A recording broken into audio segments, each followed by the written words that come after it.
ಶ್ರೀ ಗುರುಭ್ಯೋ ನಮಃ ಪರಮಗುರುಭ್ಯೋ ನಮಃ. ಶ್ರೀಮದಾನಂದ ತೀರ್ಥ ಭಗವತ್ಪಾದಾಚಾರ್ಯ ಗುರುಭ್ಯೋ ನಮಃ. ಹರಿ ಓಂ.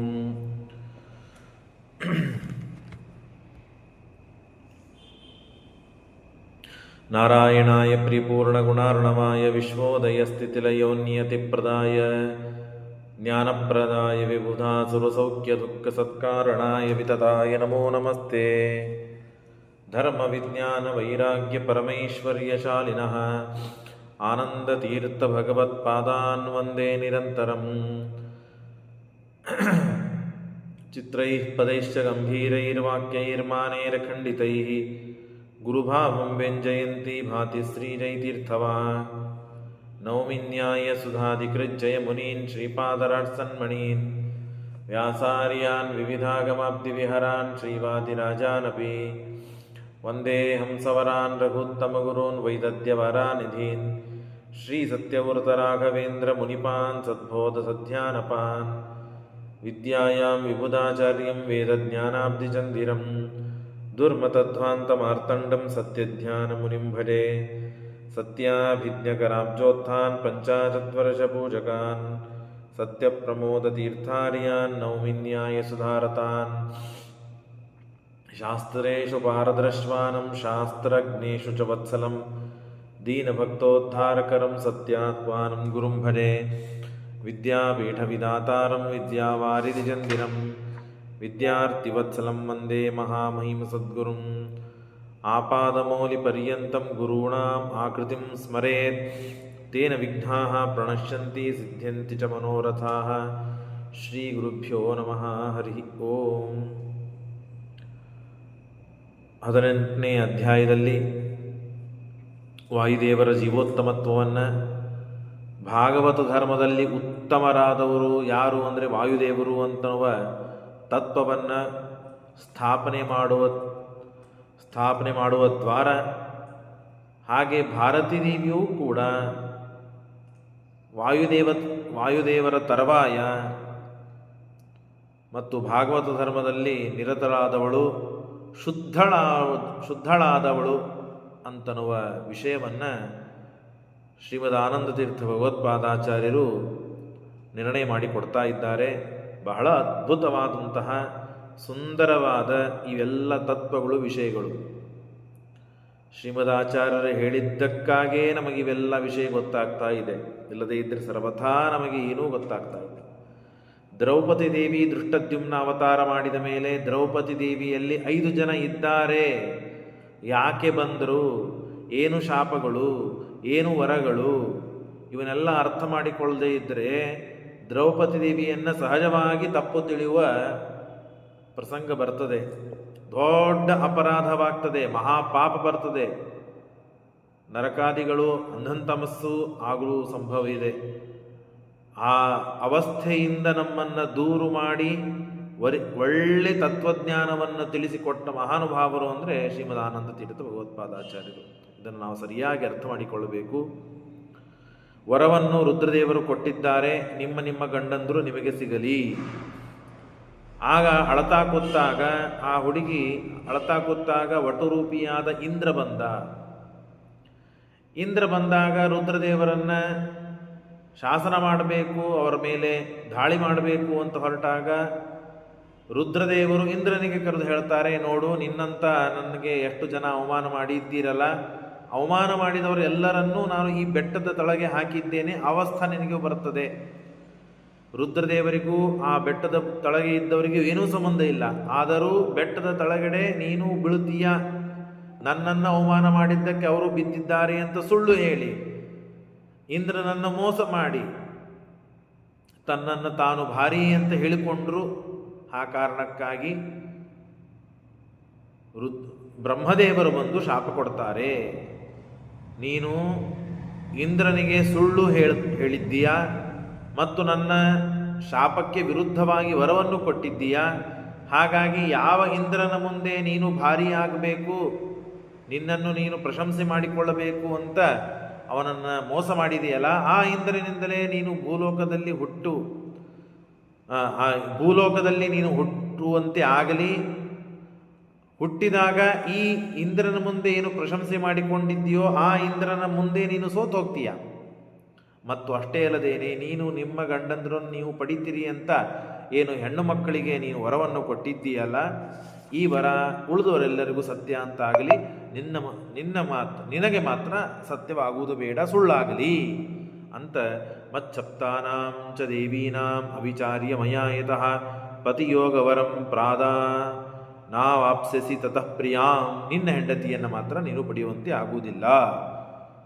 ಭೂಮಿ ಮೇಲೆ ಅವತಾರ ಮಾಡು, ಭೂಮಿ ಮೇಲೆ ಹುಟ್ಟು, ಇಂದ್ರನಿಂದ ಸೋಲುವಂತೆ ಆಗಲಿ, ನಿನ್ನ ಹೆಂಡತಿ ನಿನಗೆ ಸಿಗುವಂತೆ ಬೇಡ. ಇಷ್ಟು ಶಾಪವನ್ನು ಬ್ರಹ್ಮದೇವರ ವಿರುದ್ಧವಾಗಿ ವರವನ್ನು ಕೊಟ್ಟಿದ್ದಕ್ಕೆ ಮತ್ತು ಇಂದ್ರನ ಮುಂದೆ ಭಾರಿಯಾಗುವುದಕ್ಕೆ ಉಳಿದೆಲ್ಲ ದೇವತೆಗಳನ್ನು ಭೀಮಸೇನ ದೇವರಿದ್ದ ಅಂದರೆ ಮುಖ್ಯ ಪ್ರಾಣದೇವರಿದ್ದಾರೆ, ಅವ್ರನ್ನೆಲ್ಲ ತಿರಸ್ಕಾರ ಮಾಡಿದ್ದಕ್ಕೆ ರುದ್ರದೇವರಿಗೆ ಈ ಶಾಪವನ್ನು ಬ್ರಹ್ಮದೇವರು ಕೊಟ್ಟಿದ್ದಾರೆ. ಆಗ ಮಾನುಷೇಷು ತತಃಪಶ್ಚಾತ್ ಭಾರತೀ ದೇಹ ನಿರ್ಗತಂ ಸ್ವಲೋಕೆ ಪ್ರಾಪ್ಸಿಸಿ ಸ್ವಾರ್ಥೇ ವರೋಯಂ ತೇ ಮೃಷಾ ಭವೇತ್. ನೀನು ಉಳಿದೆಲ್ಲ ದೇವಿಯರಿಗೆ ವರವನ್ನು ಕೊಡಬಹುದಾಗಿತ್ತು, ಕೊಟ್ಟರು ನಡೀತಾ ಇತ್ತು. ಆದರೆ ನಿನ್ನ ಸ್ವಾರ್ಥ ಬಂದಿದೆಯಲ್ಲ, ನಿನ್ನ ಹೆಂಡತಿಯೂ ಕೂಡ ಇದ್ದಾಳಲ್ಲ, ನಿನ್ನ ಹೆಂಡತಿಗೆ ನೀನು ವರವನ್ನು ಕೊಡಬೇಕಾದಾಗ ನನಗೆ ಒಂದು ಮಾತು ಕೇಳಿ ನೀನು ವರವನ್ನು ಕೊಟ್ಟಿದ್ದಿ ಅಂತ ಆದರೆ ಏನು ಸಮಸ್ಯೆ ಆಗ್ತಾ ಇದ್ದಿದ್ದಿಲ್ಲ. ಆದರೆ ಹಾಗೆ ನೀನು ಮಾಡಲಿಲ್ಲ ಅಂತ ಹೇಳಿ ಸ್ವಲೋಕೆ ಪ್ರಾಪ್ಸಿ ಸ್ವಾರ್ಥೇ ವರೋಯಂತೇ ಮೃಷಾ ಭವೇತ್. ನಿನ್ನ ವಿಷಯದಲ್ಲಿ ನಿನ್ನ ವರ ಸುಳ್ಳಾಗಲಿ. ಹಾಗಾಗಿ ಇವನ ತಪ್ಪಿಗಾಗಿ ಉಳಿದ ದ್ರೌಪದಿ ದೇವಿಯಲ್ಲಿ ಪಾರ್ವತಿ ದೇವಿ ಇದ್ದಾಳೆ, ಆ ಪಾರ್ವತಿ ದೇವಿಗೆ ಸಂಘ ಇಲ್ಲ. ಇವರು ಅಶ್ವತ್ಥಾಮಾಚಾರ್ಯರಾಗಿ ಬೇರೆ ಕಡೆಗೆ ಹುಟ್ಟುವ ಪ್ರಸಂಗ ಬಂತು. ನಿನ್ನೆ ಮೊನ್ನೆ ನಾನು ಎಲ್ಲ ವಿವರವಾಗಿ ಹೇಳಿದ್ದೇನೆ. ಏಷಾ ಸಾ ದ್ರೌಪದಿ ನಾಮ ಪಂಚದೇವಿ ತನುರ್ಭವೇತಿ. ಇಷ್ಟೆಲ್ಲ ಕಾರಣ ಇರುವುದರಿಂದ ದ್ರೌಪದಿ ದೇವಿ 5 ಜನರಿಂದ ಕೂಡಿದವಳಾಗಿದ್ದಾಳೆ. ಅಂದರೆ ದ್ರೌಪದಿ ದೇವಿ ಹಿಡಿದು 5 ಜನ ಇದ್ದಾರೆ. ಇಷ್ಟು ಅದ್ಭುತವಾದ ನಿರ್ಣಯವನ್ನು, ತತ್ವವನ್ನು ಶ್ರೀಮದಾಚಾರ್ಯರು ತಿಳಿಸಿಕೊಟ್ಟಿದ್ದಾರೆ. ಭಾರತೀ ದೇವಿ ಅಂದರೆ ಭಾರತೀ ದೇವಿ ಒಬ್ಬಳೇ ಅಲ್ಲ, ಅಲ್ಲಿ ಉಮಾ ಇದ್ದಾಳೆ, ಶಚಿ ಇದ್ದಾಳೆ, ಉಷಾ ಇದ್ದಾಳೆ, ಮತ್ತು ಶ್ಯಾಮಲಾ ಇದ್ದಾಳೆ, ಮತ್ತು ಭಾರತೀ ದೇವಿ ಇದ್ದಾಳೆ ಅಂತಲೂ ವಿಷಯವನ್ನು ತಿಳಿಸಿಕೊಟ್ಟು ದ್ರೌಪದಿ ದೇವಿಯ ಅದ್ಭುತವಾದ ನಿರ್ಣಯವನ್ನು ಮಾಡಿಕೊಟ್ಟಿದ್ದಾರೆ. ಹಿಂದೆ 17ನೇ ಅಧ್ಯಾಯದಲ್ಲಿ ನೀವು ಗಮನ ಇರಬೇಕು. 17ನೇ ಅಧ್ಯಾಯದಲ್ಲಿ ಭಗವಂತ ತಾನು ವಿಶ್ವರೂಪವನ್ನು ತೋರಿಸಿದ್ದಾನೆ. ರುಕ್ಮಿಣಿ ಸ್ವಯಂವರ ಪ್ರಸಂಗದಲ್ಲಿ ಭೀಷ್ಮಕ ರಾಜನಿಗೆ ನಾನು ಯಾರು ಗೊತ್ತಾ, ನಾನು ಹೆಣ್ಣಿನ ಮೋಹಕ್ಕಾಗಿ ಹೆಣ್ಣಿಗಾಗಿ ನಾನು ಬಂದು ನಿನಗೆ ಹೇಳ್ತಾ ಇಲ್ಲ, ನಾನು ಸ್ವಯಂ ದೇವರು ಅಂತ ಹೇಳಿ ದೇವರು ತನ್ನ ವಿಶ್ವರೂಪವನ್ನು ತೋರಿಸಿದ್ದಾನೆ. ಇವಳು ರುಕ್ಮಿಣಿ, ಇವಳು ನಿನ್ನ ಮಗಳಲ್ಲ, ಅನಾದಿ ಕಾಲದಿಂದಲೂ ಕೂಡ ನನ್ನ ಹೆಂಡತಿನೇ ಇವಳು. ಹಾಗಾಗಿ ಅವಳು ಯಾರು ಅಂತನೂ ರುಕ್ಮಿಣಿ ದೇವಿಯ ವಿಶ್ವರೂಪವನ್ನು ತೋರಿಸಿದ್ದಾನೆ ಭಗವಂತ. 17ನೇ ಅಧ್ಯಾಯದಲ್ಲಿ ದೇವರ ಹಾಗೂ ರುಕ್ಮಿಣಿ ದೇವಿಯ ವಿಶ್ವರೂಪವನ್ನು ತೋರಿಸಿದ್ದಾನೆ. ಅವರ ಸರ್ವೋತ್ತಮತ್ವವನ್ನು ತಿಳಿಸಿಕೊಟ್ಟ ಭಗವಂತ. ಈ 18ನೇ ಅಧ್ಯಾಯದಲ್ಲಿ ಶ್ರೀಮದಾಚಾರ್ಯರು ವಾಯುದೇವರ ಹಾಗೂ ಭಾರತೀ ದೇವಿಯ ಉತ್ತಮ ಸ್ವರೂಪವನ್ನು ನಿರ್ಣಯ ಮಾಡಿಕೊಟ್ಟಿದ್ದಾರೆ. ಸ್ವರೂಪ ನಿರ್ಣಯ ಮಾಡಿದ್ದಾರೆ ಅಂದ್ರೇನು? ಅವರಿದ್ದ ವಸ್ತುಸ್ಥಿತಿನೇ ನಿರ್ದುಷ್ಟರು, ಯಾವ ಸಮಸ್ಯೆ ಇಲ್ಲ, ಅದು ನಮಗೆ ತಿಳಿಯುವಂತೆ ಶ್ರೀಮದಾಚಾರ್ಯರು ಅನುಗ್ರಹಪೂರ್ವಕವಾಗಿ ತಿಳಿಸಿಕೊಟ್ಟಿದ್ದಾರೆ.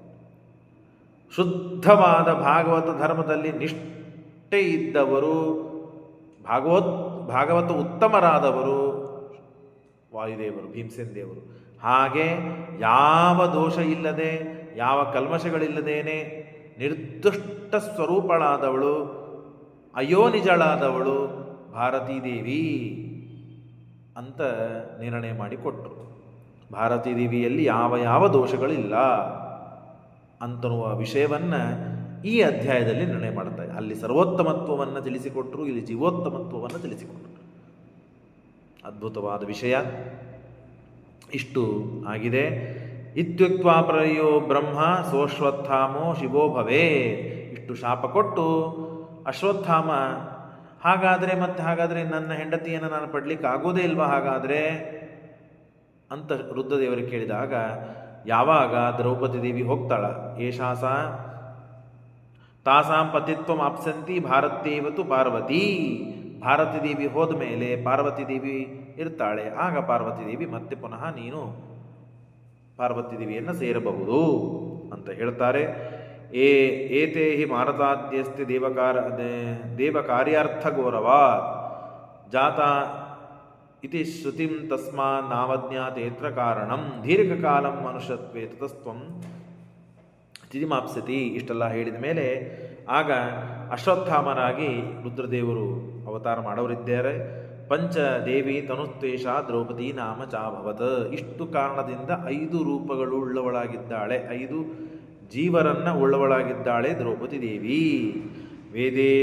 ವೇದೇಶು ಸಪುರಾಣೇಶು ಭಾರತೆ ಚ ಅವಗಮ್ಯತೆ ಉಕ್ತಃ ಅರ್ಥಸ್ಸ ಏವಾಯಂ ತಥಾ ಪೂರ್ವೋದಿತಶ್ಚತೆ ಮುಮುದು ಸರ್ವ ಪಾಂಚಾಲಾಹ ಜಾತಯೋ ಸುತಯೋಸ್ತಯೋ.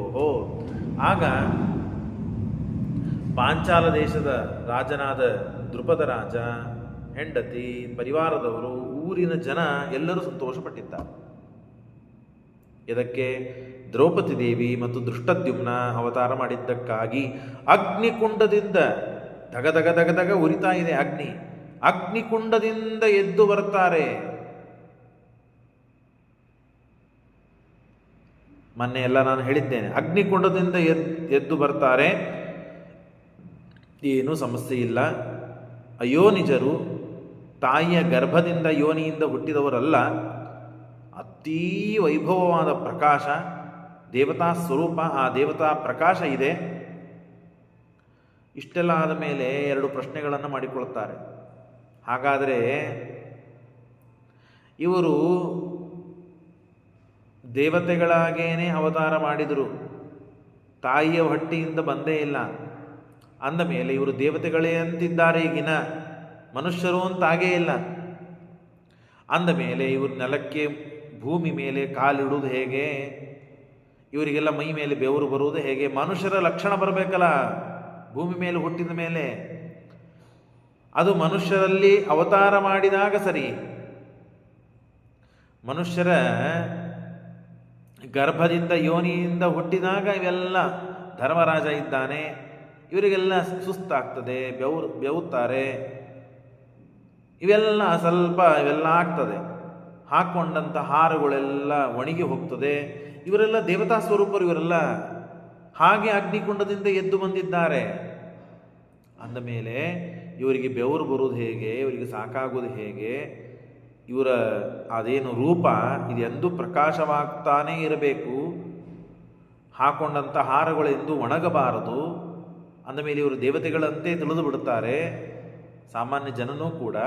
ಅಂದಮೇಲೆ ಇವರು ಮಾನವರು, ಮನುಷ್ಯರು ಅಂತ ಆಗಬೇಕು ಹೇಗೆ ಅಂತ ಪ್ರಶ್ನೆ ಒಂದು. ಎರಡನೇದ್ದೇನು ಅಂತಂದರೆ, ಇವರು ತಾಯಿ ಹೊಟ್ಟೆಯಿಂದ ಹುಟ್ಟೇ ಇಲ್ಲ, ಹೌದಾ? ಅಂದ ಮೇಲೆ ತಾಯಿ ಮೇಲೆ ಇವರಿಗೆ ಪ್ರೀತಿ ಹೇಗೆ ಬರ್ತದೆ? ಮಕ್ಕಳಿಗೆ ಯಾರೋ ತಾಯಿ ಮೇಲೆ ನಮಗೆ ಪ್ರೀತಿ ಬರ್ತದ? ನಮ್ಮ ತಾಯಿ ಮೇಲೆ ನಮಗೆ ಪ್ರೀತಿ ಬರ್ತದ? ನಮ್ಮ ತಂದೆ ತಾಯಿಗಳ ಮೇಲೆ ನಮಗೆ ಪ್ರೀತಿ ಬರ್ತದೆ.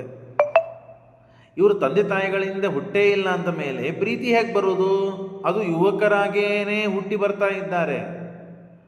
ಸಣ್ಣ ಕೂಸಿದ್ದಾಗ ಯಾರೋ ಕೂಸು ತಾವು ತಂದು ಬೆಳೆಸಿದ್ದಾರೆ, ಹಾಲನ್ನು ಕುಡಿಸಿ ಲಾಲನ ಪೋಷಣೆಗಳನ್ನು ಮಾಡಿ ಇವ್ರನ್ನ ದೊಡ್ಡವರು ಮಾಡಿದ್ದಾರೆ ಅಂತ ಆದರೆ, ದೊಡ್ಡವರಾಗಿ ಮಾಡಿದ್ದಾರೆ ಅಂದರೆ ಇವರಿಗೆ ಪ್ರೀತಿ ಬರಬಹುದು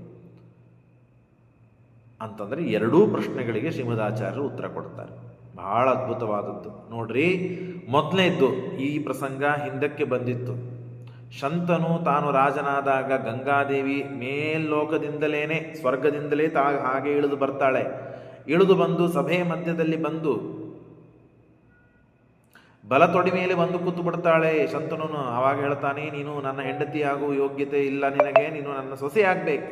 ಹೆಂಡತಿ ಆಗುವುದೇ ಇತ್ತು ಅಂತ ಆದರೆ ದೇವರು ಭಾರ್ಯ ಭಾಗೋ ವಾಮ ಇತಿ ಪ್ರಸಿದ್ಧ ಅಂತ ಹೇಳಿದಂತೆ ಎಡತೊಡಿ ಮೇಲೆ ಬಂದು ಕೊಡಬೇಕಾಗಿತ್ತು. ಆಗ ಅವಳು ಸ್ವಲ್ಪೇ ದಿನ ಕಾಲ ಆಗೆಲ್ಲ ನಿರ್ಣಯ ಮಾಡಿದ್ದಾರೆ. ದೇವತೆಗಳು ಅಂದರೆ ಹೇಗಿರಬೇಕು, ಎಷ್ಟು ದಿನ ಇರಬೇಕು, ಗೊತ್ತಾದ ಮೇಲೆ ಇರಬಾರದು. ದೇವತೆಗಳು ಇವರು ಅಂತ ನಮಗೆ ಗೊತ್ತಾದರೆ ಅವರು ಇರಬಾರದು ಭೂಮಿ ಮೇಲೆ ಇತ್ಯಾದಿಗಳನ್ನೆಲ್ಲ ಹೇಳಿದ್ದಾರೆ. ಅಂದಮೇಲೆ ಇವರಿಗೂ ಆ ಅವಸ್ಥೆ ಬರಬೇಕಲ್ಲ ಅಂತಂದರೆ ಸಾಧ್ಯ ಇಲ್ಲ, ಬರುವುದಿಲ್ಲ. ಯಾಕೆ ಅಂದರೆ ಮಾನುಷಾನ್ನೋಪಭೋಗೇನ ಸಂಸರ್ಗಾನ್ ಮಾನುಷೇಶ ಚ ಮನುಷ್ಯ ಪುತ್ರತಾಯಾಶ್ಚ ಭಾವ ಮಾನುಷ್ಯ ಏತಯೋ ಮಾನುಷ ಏತಯೋ. ಇವರು ಮನುಷ್ಯರು ಹೇಗಾದರೆ ಹಾಗಾದರೆ ಮನುಷ್ಯರಿಂದ ಅವತಾರ ಹುಟ್ಟಿದವರಲ್ಲಲ್ಲ ಇವರು. ಅಂದಮೇಲೆ ಇವರು ಮನುಷ್ಯರು ಹೇಗಾದರು? ಯಾರಿಬ್ಬರು? ದ್ರೌಪದಿ ದೇವಿ ದೃಷ್ಟದ್ಯುಮ್ನ. ಅಂದರೆ ಮನುಷ್ಯ ಅನ್ನವನ್ನು ಊಟ ಮಾಡಿದ್ರಲ್ಲ, ಹಾಗಾಗಿ ಇವರು ಮನುಷ್ಯರಾದರು. ಹೇಗಿದೆ ನೋಡ್ರಿ, ಮನುಷ್ಯ ಅನ್ನವನ್ನು ತಿಂದಿದ್ದಕ್ಕೆ ದೇವತೆಗಳು ಮನುಷ್ಯರಾಗಿಬಿಡುತ್ತಾರೆ. ಈ ಪ್ರಸಂಗ ನಮಗೆ ಶ್ರೀನಿವಾಸ ಕಲ್ಯಾಣ ಸಮಯದಲ್ಲಿ ಬರ್ತದೆ. ಕೊರುವಂಜಿ ರೂಪವನ್ನು ಧಾರಣ ಮಾಡಿ ಬಂದಾಗ ಬ್ರಹ್ಮದೇವರು ಶಿಶು ಆಗಿರ್ತಾರೆ, ಅಳತಾ ಇರ್ತಾರೆ. ಆವಾಗ ರಾಣಿ ಧರಣೀದೇವಿ ಅನ್ನವನ್ನು ಮಾಡಿಕೊಂಡು ಬರುತ್ತಾಳೆ. ಆಗ ಹೇಳ್ತಾರೆ, ಮಾನುಷಾನ್ನವಾದದ್ದರಿಂದ ಅದನ್ನು ತಿನ್ನುವುದಿಲ್ಲ ಬ್ರಹ್ಮದೇವರು, ಅದನ್ನು ದೇವರೇ ತಿಂದು ಬಿಡ್ತಾನೆ, ದೇವರಿಗೇನು ಸಮಸ್ಯೆ ಇಲ್ಲ. ಮಾನುಷಾನ್ನವನ್ನ ಊಟ ಮಾಡಲಿಲ್ಲ ಬ್ರಹ್ಮದೇವರು, ಇಲ್ಲಿ ಮನುಷ್ಯ ಅನ್ನವನ್ನು ಊಟ ಮಾಡಿದರು. ಹಾಗಾಗಿ ಇವರು ಮನುಷ್ಯರಾಗ್ತಾರೆ. ಮತ್ತು ಮನುಷ್ಯರ ಸಂಸರ್ಗ ಇದೆ, ಮನುಷ್ಯರ ಸಂಪರ್ಕ ಇರೋದರಿಂದ ಮನುಷ್ಯರಾದರು. ಮತ್ತು ಮನುಷ್ಯರು ಇವರನ್ನ ಮಕ್ಕಳು ಅಂತ ಭಾವನೆ ಪಟ್ಟಿದ್ದಕ್ಕೆ, ಮನುಷ್ಯ ಭಾವ ಇದ್ದಿದ್ದಕ್ಕೆ ಇವರು ಮನುಷ್ಯರಾದರು. ಒಂದು ಪ್ರಶ್ನೆಗೆ ಉತ್ತರ ಬಂತು. ಇವರು ಮನುಷ್ಯ ಯೋನಿಯಲ್ಲಿ ಹುಟ್ಟೆ ಬಂದಿಲ್ಲ ಅಂದಮೇಲೆ ಇವರು ಮನುಷ್ಯರು ಹೇಗಾಗ್ತಾರೆ ಅಂತಂದರೆ, ಯಾಕೆ ದೇವತೆಗಳಿಗೆ ಎಂದು ಬೆವರು ಬರುವುದಿಲ್ಲ, ಸುಸ್ತಾಗುವುದಿಲ್ಲ, ಅವ್ರು ಹಾಕೊಂಡ ಹಾರಗಳು ಎಂದು ಬಾಡ್ ಹೋಗುವುದಿಲ್ಲ, ಅತ್ಯಂತ ಲವಲವಿಕೆಯಿಂದ ಇರ್ತಾರೆ. ಇವರಿಗೆಲ್ಲ ಹೇಗೆ ಮತ್ತೆ ಮನುಷ್ಯರಂತೆ ಆದರೆ ಇವರಲ್ಲ ಅಂತಂದರೆ, ಮನುಷ್ಯನ ಊಟ ಮಾಡಿದ್ದಕ್ಕೆ, ಮನುಷ್ಯರ ಸಂಪರ್ಕ ಇದ್ದದ್ದಕ್ಕೆ ಇವರು ಮನುಷ್ಯರಾದರು. ಆಯಿತು, ಇದು ಸರಿ ಹೋಯಿತು. ಎರಡನೇ ಪ್ರಶ್ನೆ ಇದೆಯಲ್ಲ, ತಾಯಿ ಮೇಲೆ ಇವರಿಗೆ ಪ್ರೀತಿ ಹೇಗೆ ಬರ್ತದೆ? ಯಾಕೆ ತಾಯಿಯಿಂದ ಹುಟ್ಟೇ ಇಲ್ಲ ಇವರು? ತಾಯಿಯಿಂದ ಹುಟ್ಟಬೇಕು ಅಂತಂದರೆ ಅವರು ಅಹಂಕಾರದಿಂದ ಬರಲೇ ಇಲ್ಲ ಅವಳು. ಆಗ ಯಾಜೋಪಯಾಜರು ಕುಂಡದಲ್ಲಿ ಹಾಕಿಬಿಟ್ಟಿದ್ದಾರೆ ಆಹುತಿಯನ್ನು. ಕುಂಡದ ಮಧ್ಯದಿಂದ, ಅಗ್ನಿಕುಂಡದ ಮಧ್ಯದಿಂದಲೇ ಇವರು ಅವತಾರ ಮಾಡಿಬಿಟ್ಟಿದ್ದಾರೆ. ಅಂದ ಮೇಲೆ ಇವರು ಹೇಗೆ ಸಂಬಂಧ ಆಯಿತು? ಅಭೋನ್ನಾತಿತರಾಮಾಸಿ ತದಯೋನಿತ್ವ ತದ್ ಅಯೋನಿತ್ವ ಹೇತುತಃ ಯಾಜೋಪಯಾಜೋತಾವೇವ ದೈತಾ ದೃಪದಸ್ಯ ಸಾ. ಇಷ್ಟಾದರೆ ಇವಳ ಮೇಲೆ ಹೇಗೆ ಪ್ರೀತಿ ಮಾಡಿದ್ರು ಇಬ್ಬರು? ತಂದೆ ತಾಯಿಗಳ ಮೇಲೆ ಪ್ರೀತಿ ಹೇಗೆ ಬಂತು ಇವರಿಬ್ಬರು ಮಕ್ಕಳಿಗೆ ಅಂತಂದರೆ, ಆ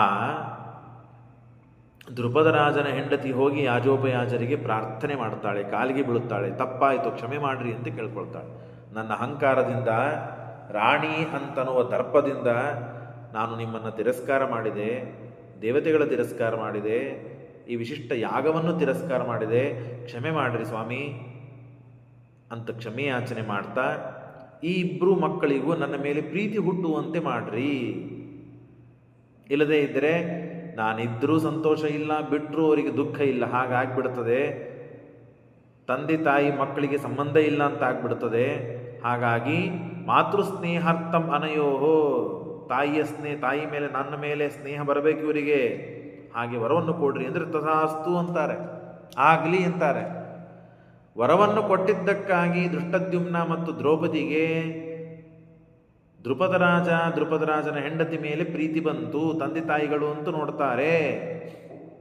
ತಂದೆ ತಾಯಿಗಳಿಗೆ ಮಕ್ಕಳು ಹೇಗೆ ಪ್ರೀತಿ ಮಾಡಬೇಕು ಹಾಗೆ ಮಕ್ಕಳು ಇವರಿಬ್ಬರು ಪ್ರೀತಿ ಮಾಡ್ತಾರೆ. ಇಲ್ಲದೇ ಇದ್ದರೆ ಆಗ್ತಿದ್ದಿಲ್ಲ. ಸಹಜಿಕ ಇದೆ ಪ್ರಶ್ನೆ. ನಾನು ಯಾವುದೋ ಮಧ್ಯದಿಂದ ಎದ್ದು ಬಂದೇನೆ, ಇವರ ತಂದೆ ತಾಯಿಗಳು ಇವರಿಗೆ ನಾನು ಪ್ರೀತಿ ಮಾಡ್ತೇನೆ ಅಂತ ಹೇಗೆ ಸಾಧ್ಯ ಆಗ್ತದೆ? ಅಗ್ನಿಯ ಮಧ್ಯದಿಂದ ಎದ್ದು ಬಂದ ಈ ಇಬ್ಬರಿಗೂ ಹೇಗೆ ಮತ್ತೆ ತಂದೆ ತಾಯಿಗಳ ಮೇಲೆ ಪ್ರೀತಿ ಬರಬೇಕು ಅಂದರೆ ಯಾಜೋಪಯಾಜರು ವರ ಕೊಡ್ತಾರೆ.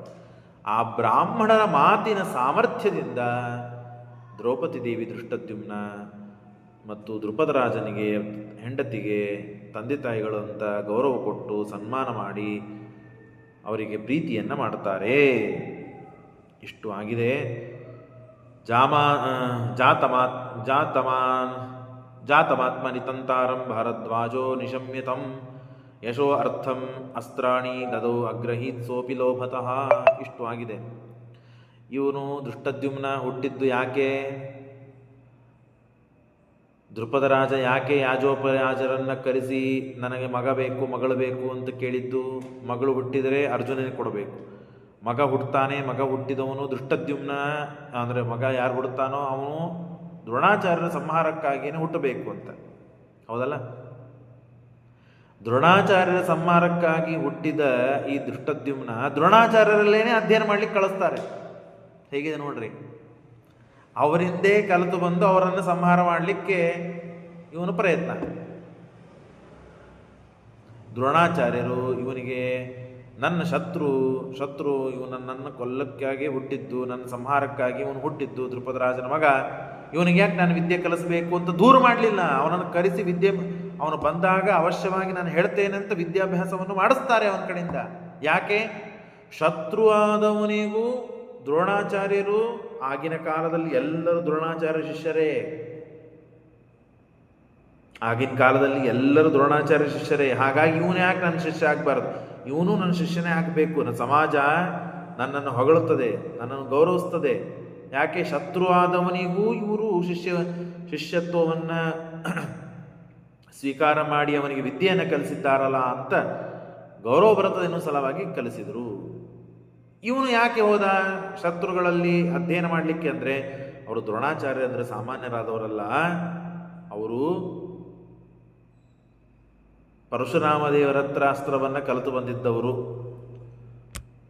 ಹಾಗಾಗಿ ಪರಶುರಾಮ ದೇವರ ಶಿಷ್ಯರಾದದ್ದರಿಂದ ಅವರ ಹತ್ರ ಅಪೂರ್ವವಾದ ಅಮೋಘವಾದ ಅಸ್ತ್ರಶಸ್ತ್ರದ ವಿದ್ಯೆ ಇದೆ, ಅದನ್ನು ಕಲಿಬೇಕು ಅಂತ ಲೋಭದಿಂದ ಇವರು ಹೋದರು.